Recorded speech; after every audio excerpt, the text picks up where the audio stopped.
그리스도 중심 성경 읽기에 함께 하시는 성도 여러분, 안녕하세요. 저는 이춘석 목사입니다. 오늘은 창세기 15장에서 30장의 내용을 여러분들과 함께 나누겠습니다.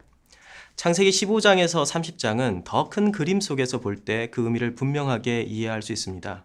창세기 전반부에는 인간의 타락, 곧 피조물인 인간이 창조자이신 하나님처럼 되려는 반역의 역사가 반복됩니다. 에덴 동산에서 아담과 하와가 금단의 열매인 선악과를 먹고 에덴에서 쫓겨난 사건, 아담의 아들인 가인이 하나님의 경고에도 불구하고 동생 아벨을 살인한 사건, 노아 시대의 전 인류를 홍수로 심판하신 것, 바벨탑을 하늘 끝까지 쌓아서 하나님처럼 되려는 인간의 언어를 흩으신 사건 등이 인간의 반역의 역사입니다.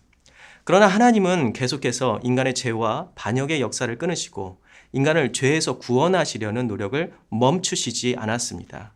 심판의 역사는 이것을 뒤집어 보면 하나님의 정화와 개혁의 역사이기도 하기 때문이죠. 하나님은 이제 전 인류를 향한 심판을 멈추시고 조용하고 오랜 시간이 걸리지만 가장 확실한 방법을 계획하셨습니다.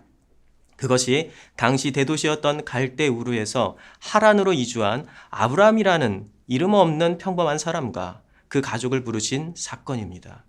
그러나 아브라함과 그의 아내 사라의 가족은 우리 가정처럼 완벽하지 않았습니다. 여러 번의 실패를 거듭하죠. 아브라함은 순간의 위험을 피하고자 자신의 아내인 사라를 누이라고 속이는 거짓말을 2번이나 반복했습니다.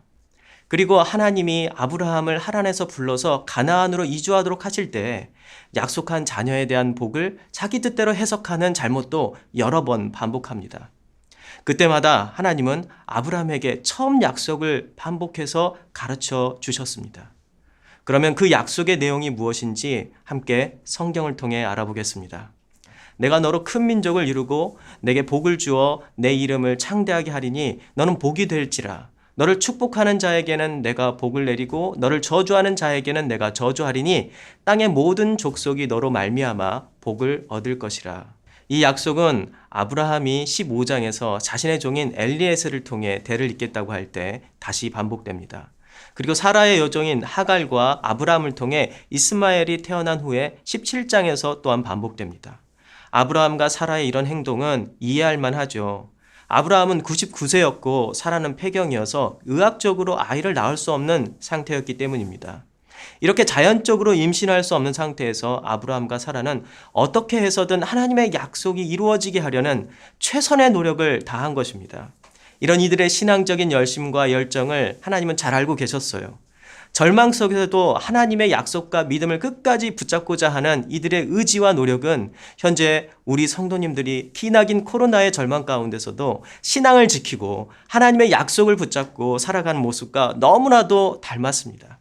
그래서 그런지 하나님은 아브라함과 사라의 인간적인 열심과 비뚤어진 적용에도 화내시지 않았습니다. 오히려 이들이 절망하지 않도록 부드럽고 자상하게 오셔서 처음 약속을 기억하게 하신 것입니다.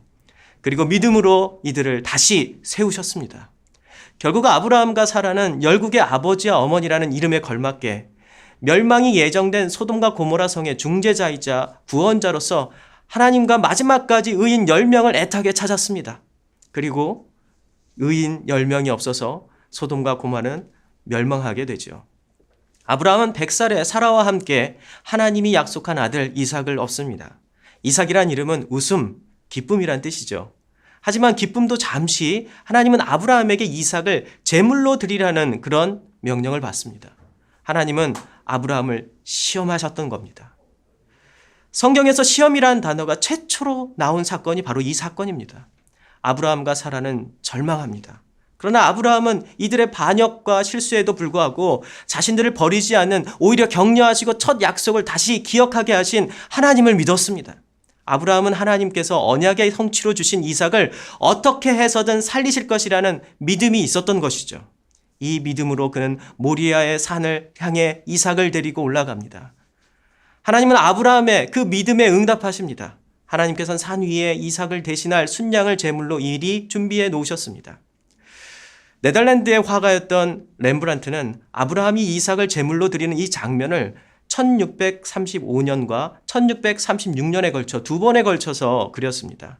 1635년에 그린 그림에는 순양을 찾아볼 수가 없어요.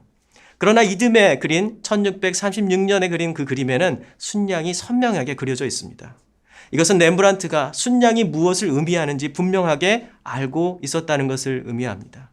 모리아의 어떤 산 위에 수풀에 걸려 준비되어 있는 순양은 마치 골고다 언덕 위에 우뚝 솟은 십자가에 달리신 어린 양 예수 그리스도를 가리키는 것, 바로 그것이라는 겁니다.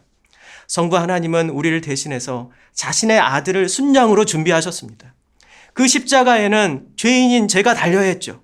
하지만 하나님은 저를 선택해 주시고 복 주시겠다고 약속하신 후에 자신의 아들 성자 예수님을 대신 희생시켜셔서 이삭처럼 저를 살리셨습니다. 저는 그 기억을 가지고 있습니다. 그리고 여러분들에게도 그렇게 하셨습니다. 그렇게 언약과 믿음의 자녀인 이삭은 아브라함의 믿음의 상속자로서 성장하였습니다. 그리고 아브라함의 영적 상속자인 우리도 이삭처럼 성장할 것입니다. 후에 이삭은 리브가를 아내로 맞이합니다. 그런 후에 독자였던 이삭은 쌍둥이 아들 에서와 그리고 야곱을 얻습니다. 장자의 명분을 원했던 야곱은 속임수를 써서 이삭에게서 장자의 축복을 받고 외삼촌인 라반의 집으로 도망하죠. 그런 후에 두 아내를 맞이하여서 12명의 자녀를 얻고 다시 하나님의 약속의 땅인 가나안으로 돌아갑니다. 하나님의 약속은 3대에 걸쳐서 한 명이 둘이 되고 다시 12이 되는 놀라운 성취를 이룹니다. 그렇게 하나님은 쉬지 않으시고 선택한 백성을 향해 자신의 언약의 신실하심과 사랑을 보여주셨습니다. 하나님은 여러 형태로 우리의 기도와 간구에 응답하시며 때로는 약속하십니다. 우리가 기억해야 하는 것은 하나님의 약속은 반드시 이루어진다는 것입니다. 그때와 장소는 우리가 알 수 없죠. 우리 기대와 생각과 다를 수 있지만 우리가 듣고 만난 복음과 예수 그리스도를 우리가 볼 때 확신할 수 있는 것은 우리의 기대를 뛰어넘는다는 것입니다.